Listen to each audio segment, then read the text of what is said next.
Breaking news చూస్తున్నారు. Mega versus Allu. ఈ రచ్చ మరోసారి తెర మీదకి వచ్చింది. హీటు పుట్టిస్తోంది అల్లు అర్జున్ కామెంట్స్. నాకు నచ్చితేనే వస్తా, మనసుకు నచ్చితేనే చేస్తా అంటూ అల్లు అర్జున్ చేసిన వ్యాఖ్యలు ఇప్పుడు సంచలనంగా మారాయి. మరి ముఖ్యంగా మారుతినగర్ సుబ్రహ్మణ్యం ఈవెంట్లో ఆయన చేసిన వ్యాఖ్యలు ఇప్పుడు సెన్సేషనల్గా మారాయి.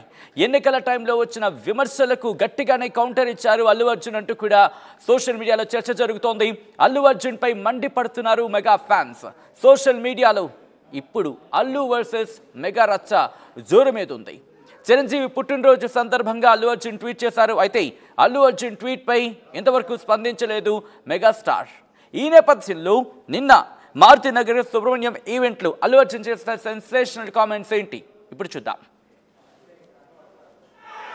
ఆవిడ అన్న వెంటనే వస్తున్నాను తప్పితే గారు, ఇంకా మీరు ఆ మాట అనిన తర్వాత, ఎందుకంటే ఇష్టమైన వాళ్ళకి మనం చూపించాలి, మనం నిలబడగాలి.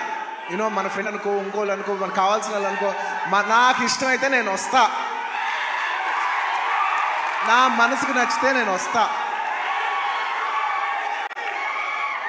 అది మీ అందరికి తెలిసిందే. ఆవిడ అన్న వెంటనే వస్తున్నాను తప్పితే గారు, ఇంకా మీరు ఆ మాట అనిన తర్వాత, ఎందుకంటే ఇష్టమైన వాళ్ళకి మనం చూపించాలి, మనం నిలబడగాలి. యూనో మన ఫ్రెండ్ అనుకో, ఇంకోళ్ళు అనుకో, మనకు కావాల్సిన వాళ్ళు అనుకో, నాకు ఇష్టమైతే నేను వస్తా, నా మనసుకు నచ్చితే నేను వస్తా. అది మీ అందరికి తెలిసిందే. ఆవిడ అన్న వెంటనే వస్తున్నాను తప్పితే గారు, ఇంకా మీరు ఆ మాట అనిన తర్వాత రైట్. అది అల్లు అర్జున్ చేసిన సంచలన వ్యాఖ్యలు, సెన్సేషనల్ కామెంట్స్.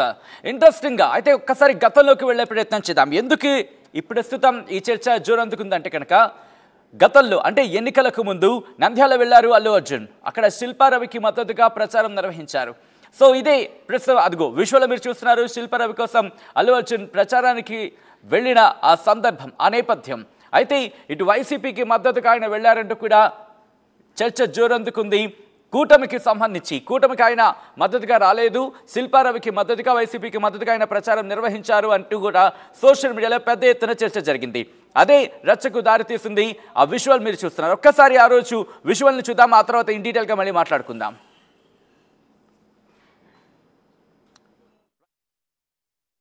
అర్జున్ ప్రచారం నిర్వహిస్తున్న విజువల్స్ మీరు చూస్తున్నారు. అయితే ఇక్కడ ఇటువైపు అల్లు అర్జున్ శిల్పారవికి మద్దతుగా ప్రచారం చేస్తే అటు మెగా ఫ్యామిలీ పిఠాపురం వెళ్ళింది. పిఠాపురానికి వెళ్ళి అటు పవన్ కళ్యాణ్కి మద్దతుగా ప్రచారం నిర్వహించిన సందర్భం. అవును, ఇటు రామ్ చరణ్ తేజ్, వరుణ్ తేజ్తో పాటు ఇలా మెగా ఫ్యామిలీకి సంబంధించి అందరూ కూడా, ఇన్ఫాక్ట్ సాయి ధరమ్ తేజ్, వీళ్ళందరూ కూడా పిఠాపురం వెళ్ళారు. పిఠాపురం వెళ్ళి ఇటు పవన్ కళ్యాణ్కి మద్దతుగా ప్రచారం నిర్వహించిన సందర్భాన్ని మీరు చూస్తున్నారు ఆర్టీవీ స్క్రీన్ మీద. అయితే మెగా ఫ్యామిలీలో అక్కడ అల్లు అర్జున్ కనిపించలేదు. ఇక్కడ శిల్పారవి కోసం అల్లు అర్జున్ ప్రచారానికి వెళ్ళారు. ఇది ప్రస్తుతం చర్చకు దారితీస్తుంది. దీంతో పాటు అక్కడ మెగా ఫ్యామిలీకి సంబంధించి ఇన్ఫాక్ట్ పిఠాపురం ఎమ్మెల్యేగా గెలుపొందిన తర్వాత పవన్ కళ్యాణ్ మెగా ఫ్యామిలీని కలవడానికి వెళ్ళారు. కానీ ఆ పిక్చర్లో కూడా ఎక్కడా కూడా అల్లు అర్జున్ కనిపించలేదు. ఒక్కసారి ఆ ఫ్రేమ్ కూడా మీకు చూపించే ప్రయత్నం చేశాను. ఇన్ఫాక్ట్ ఇప్పుడు మీరు చూస్తున్నారు పిఠాపురానికి సంబంధించి, పిఠాపురానికి మెగా ఫ్యామిలీ ప్రచారానికి వెళ్ళింది, కానీ అల్లు అర్జున్ ఎక్కడా కూడా అక్కడ వెళ్ళని పరిస్థితి. మరో ఇటు నంద్యాలకు సంబంధించి శిల్పారవి కోసం మద్దతుగా ఆయన వెళ్ళిన సందర్భం. ఈ నేపథ్యంలోనే ఒక్కసారి మెగా ఫ్యామిలీకి సంబంధించి, అవును మెగా ఫ్యామిలీకి సంబంధించి కూడా చూసే ప్రయత్నం చేద్దాం. అయితే ఈ సినారియోలో, ఈ నేపథ్యంలో నాగబాబు ట్వీట్ చేశారు. ఒకసారి నాగబాబు చేసిన ట్వీట్ని చూసే ప్రయత్నం చేద్దాం. ఇది అగ్గికి మరింత ఆజ్యం పోస్తుంది, నిప్పుకి మరింత పెట్రోల్ పోసినట్టు అయింది.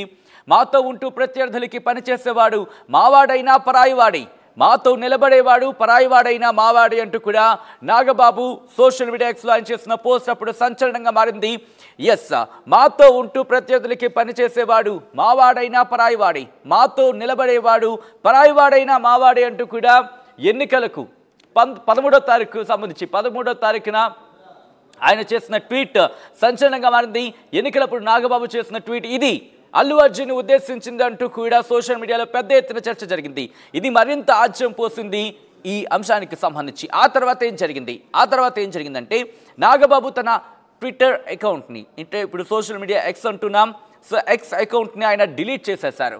ఆయన డిలీట్ చేసిన తర్వాత ఇదే అంశానికి సంబంధించి పెద్ద ఎత్తున చర్చ జరిగింది. నాగబాబుకి సంబంధించి పెద్ద ఎత్తున ఇన్ఫాక్ట్ ట్రోల్ జరిగిందంటూ కూడా చర్చ జరిగిన పరిస్థితి మనం చూసాం. ఆ నేపథ్యంలో ఆయన అకౌంట్ డిలీట్ అయిపోయింది. డిలీట్ అయిపోయిన సందర్భాన్ని, ఆయన డిలీట్ చేసిన సందర్భాన్ని చూసాం. ఆ తర్వాత మళ్ళీ ఆయన సోషల్ మీడియా ఎక్స్లోకి వచ్చారు. ఆ ట్వీట్ని, అంటే మీరు ప్రస్తుతం చూసిన ఈ ట్వీట్ని డిలీట్ చేశానంటూ కూడా ఆయన చెప్పిన సందర్భం. ఆ తర్వాత ఈ ఘటన జరిగిన కొద్ది రోజుల తర్వాత ఆ సీక్వెన్స్కి సంబంధించి మనం మాట్లాడుకునే ప్రయత్నం చేస్తున్నాం. మెగా ఫ్యామిలీ సెలబ్రేషన్స్ ఎన్నికలప్పుడు ట్వీట్ చేశారు. ఆ తర్వాత ఆయన ట్వీట్ని డిలీట్ చేసేశారు. మళ్ళీ సోషల్ మీడియా ఎక్స్లోకి వచ్చారు, పోస్ట్ చేశారు, ఆ ట్వీట్ని డిలీట్ చేశారన్న తర్వాత ఎన్నికల్లో విజయం సాధించిన తర్వాత పిఠాపురం ఎమ్మెల్యేగా పవన్ కళ్యాణ్ విజయం సాధించిన తర్వాత మెగా ఫ్యామిలీలు కలుసుకున్నారు. అయితే మెగా ఫ్యామిలీలు అల్లు అర్జున్ ఎక్కడా కనిపించలేదు.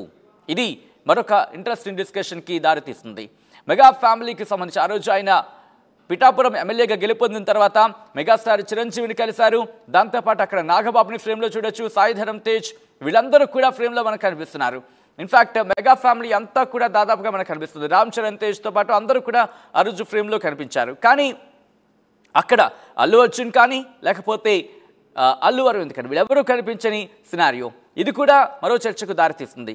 ఇక ఆ తర్వాత అక్కడి నుంచి నెక్స్ట్ రీసెంట్గా జరిగిన ఒక ప్రెస్ కాన్ఫరెన్స్లో డిప్యూటీ ముఖ్యమంత్రి పవన్ కళ్యాణ్ ఆయన చేసిన వ్యాఖ్యలు మరింత సంచలనంగా మారాయని చెప్పు. ఒకసారి పవన్ కళ్యాణ్ ఏమన్నారనేది ఒకసారి చూసిన తర్వాత ఇన్ డీటెయిల్గా మళ్ళీ మాట్లాడుకుందాం.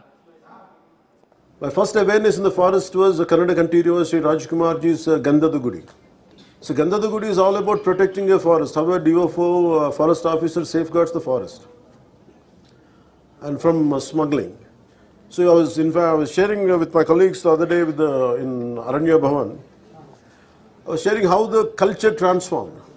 A hero was around 40 years back. He is someone who safeguards the forest. And now the hero is someone who cuts away the forest and who is a smuggler. This we can understand. So Gandhada Gudi is all about safeguarding, and nowadays the current cinema, of course I'm a part of the cinema also, most of the time I struggle to do such films. I said, am I sending the right message? But of course cinema is different, but the cultural shift, what happened, that was quite interesting. Right, అది cultural shift అంటూ ఇక్కడ ఆయన ఒక sensation comments చేశారు. 14 ఏళ్ల క్రితం చెట్లను అడవిని కాపాడేవాడు హీరో, కానీ ఇప్పుడు చెట్లను నరికివేసేవాడు హీరో అంటూ కూడా ఇక్కడ అల్లు అర్జున్ ఉద్దేశించి పవన్ కళ్యాణ్ అన్నారు అని చెప్పి సోషల్ మీడియాలో పెద్ద ఎత్తున ఇన్ఫాక్ట్ చర్చ జోరందుకుంది. ఇప్పుడు ఇది మరింత ఆజ్యం పోస్తుందని చెప్పుకోవాలి. ఎందుకంటే ఇంతవరకు కూడా ఎక్కడా కూడా ఫ్రేమ్లో పవన్ కళ్యాణ్ ఎక్కడా కనిపించలేదు. కానీ ఇక్కడ ఒక సినిమాని ప్రస్తావిస్తూ 14 ఏళ్ల క్రితం చెట్లను కాపాడేవాళ్ళు కావచ్చు, అడవిని కాపాడేవాళ్ళు హీరోలు అయితే ఇప్పుడు చెట్లను నరికేసేవాళ్ళు వాళ్ళు హీరోలు అంటూ కూడా ఇటు అల్లు అర్జున్ ఉద్దేశించి